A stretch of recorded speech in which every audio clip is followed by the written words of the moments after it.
আগের মতো এখন আর ছবি হচ্ছে না। ছবি মানে হলগুলি ভেঙে মার্কেট হয়ে গেছে, সবখানে সব ডিস্ট্রিক্টে দেখি ছবি হচ্ছে না। এটা খুব দুঃখজনক।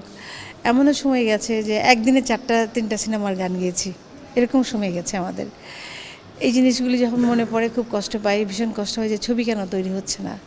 খুব অল্প মানে সংখ্যক ছবি তৈরি হচ্ছে, নতুনরা গাচ্ছে। অবশ্যই নতুনদেরকে তো জায়গা ছেড়ে দিতে হবে, তারাও গাইবে, সাথে সিনিয়ররাও গাইতে হবে। All is gold always. তো এই সেটাও আমার কাছে খুব মানে খুব পীড়া দেয় আমাদের, যে এত গান করেছি আমরা, এত সিনেমায় গান গেয়েছি, এখন সিনেমা তৈরি হচ্ছে না।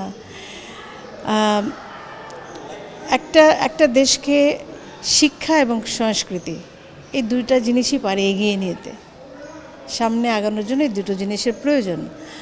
তো সংস্কৃতিকে এই দিকটার দিকে মানে সরকারের নজর দেওয়া উচিত।